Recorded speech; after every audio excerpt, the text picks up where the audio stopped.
अपने अंदर के डर को भगाने के लिए, डर को हटाने के लिए जो सबसे अच्छा उदाहरण है वो ये है, जो श्रीमद् भगवद गीता में कृष्ण जी ने बताया है अर्जुन को। वो ये है कि स्वधर्मे निधनम श्रेय पर धर्मो भयावह। स्वधर्मे निधनम श्रेय पर धर्मो भयावह। इसका शाब्दिक अर्थ क्या होता है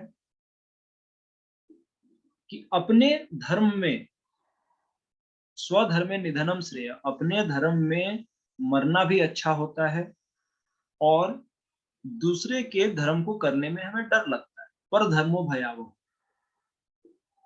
अब इसका कोई मतलब धर्म से नहीं है कि हिंदू धर्म और मुस्लिम धर्म से कोई मतलब नहीं है इसका।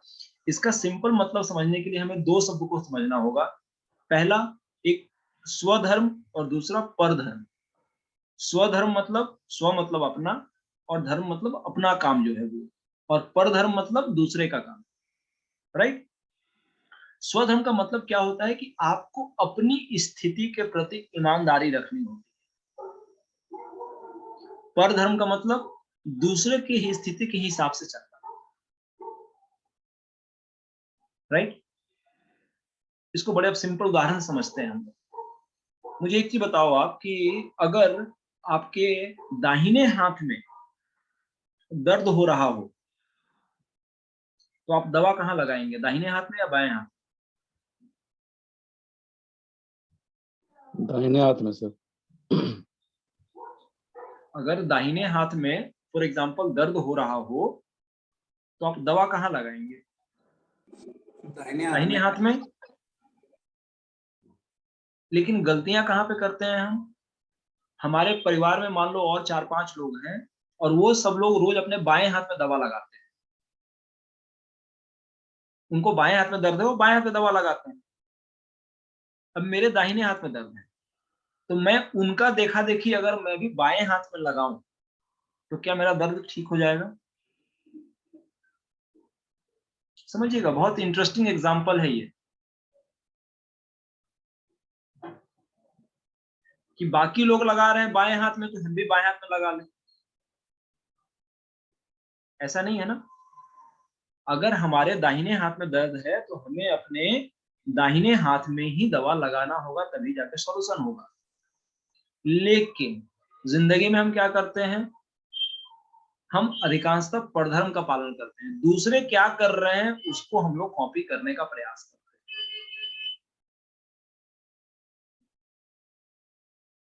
ये परधर्म हुआ।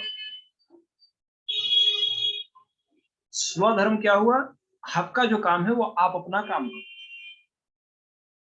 अपनी हालत को देखें आप। दूसरों का अनुसरण करने से कोई फायदा नहीं है।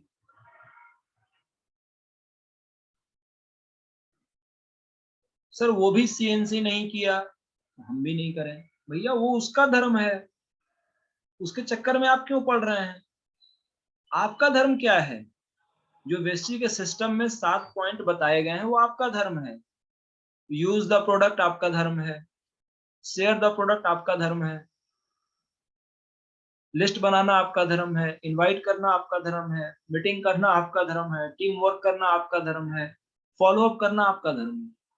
ये आपका धर्म है ना। दूसरी कंपनी की बुराई करना क्या आपका धर्म है? दूसरे का कमी बेसी निकालना क्या आपका धर्म है? आपका अपलाइन क्या कर रहा है, आपका डाउनलाइन क्या कर रहा है, इसके चक्कर में आप क्यों पड़ते हैं? लेकिन आप देखो 90% जो वक्त होता है अधिकांशतः लोगों का इन्हीं चीजों में निकलता है कि अपना जो काम करना है वो ना करके बाकी सारी चीजों को वो करते रहते हैं। यानी हमें जो चाहिए वो क्या है और उसकी प्राप्ति में अपने आप को पूरी तरह से लगा देना, यही आपका स्वधर्म है। फिर से इस लाइन को समझें, ये बहुत इंपॉर्टेंट लाइन है, आप इसको लिख भी सकते हैं चाहे तो, कि आपको जो चाहिए, आपको जो चाहिए, क्या चाहिए? जो अभी थोड़ी देर पहले मैंने आपको बताया गोल में लिखने का, ये आपको चाहिए। वो क्या है आपने लिख लिया। अब उसकी प्राप्ति में पूरी तरह से अपनी जान को लगा देना, यही आपका स्वधर्म है, यही आपका धर्म है। सिंपल।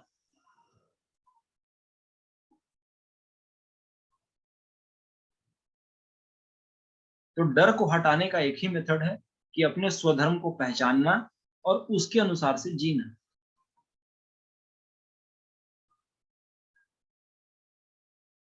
स्वधर्म को पहचानना और उसके अनुसार से जीना, उस पर अपनी पूरी जी जान लगा देना, यही आपका स्वधर्म है। That's it. और अगर आप स्वधर्म पे रहते हैं तो हमेशा आपकी विजय होती है। पर धर्म के चक्कर में रहते हैं तो चीजें आपके अनुसार से काम नहीं करती। तो हमें अपने आप के साथ एक कमिटमेंट लेना है कि हमें अपना काम, मैं अगर वेस्टीज में हूं, मेरा क्या काम है ये मुझे जानना है और मुझे उस काम को करना है। इसके अलावा बाकी कौन क्या कर रहा है नहीं कर रहा है ये उनका धर्म है, और मुझे दूसरों के धर्म से कोई मतलब क्या है, नहीं है।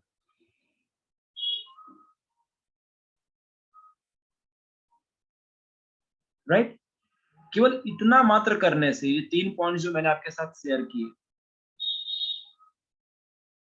आपके अंदर असीमित क्षमता है, आप कुछ भी कर सकते हैं। अपने अंदर अहम की भावना को नहीं आने देना है, और तीसरा अपने स्वधर्म में जीना है। ये 3 ऐसे पॉइंट्स हैं, 3 फॉर्मूले आप इसको मान लें कि ये 3 फॉर्मूले आपके लिए हमेशा काम करने वाले हैं। वेस्टिज के सिस्टम में भी, आपके जीवन में भी, हर जगह। और आप देखोगे कि इससे आपका रिलेशनशिप, आपका खुद का जीवन बहुत ही सुंदर, बहुत ही अच्छा बनना स्टार्ट हो जाएगा। और जब आप अच्छे बनोगे, आपके साथ अच्छे लोग भी आएंगे, आपकी टीम भी अच्छी बनेगी, आपकी टीम में भी यही कल्चर जाएगा। अगर मैं आपको ये बातें बता रहा हूँ तो आप भी इस चीज को फॉलो करेंगे तो आपकी टीम के लोग भी इसी बात को मानेंगे। अब हम में से कोई भी ये नहीं कहेगा कि सर ये नहीं हो सकता, हम में से कोई ये नहीं कहेगा ये काम मैंने किया है। राइट। तो बदलाव ऐसे ही आता है। 1 से 11 होता है, 11 से 121 होगा, 1000 होगा, ऐसे ही बदलाव है। लेकिन जब आप इन तीनों को अपने जीवन में अमल में ले आएंगे तब। बहुत छोटे छोटे पॉइंट्स हैं लेकिन बहुत काम के पॉइंट्स हैं। इसको हमें खुद भी सीखना है, एप्लीकेशन मोड पे लाना है इसको, और अपनी टीम के लोगों को भी ये बातें सिखानी है। और ऐसा हम करते हैं तो हमारा व्यवसाय और सबसे बड़ा हमारा जीवन बहुत ही सुंदर होने लगता है। हम सब मिलके इसे करते हैं। राइट।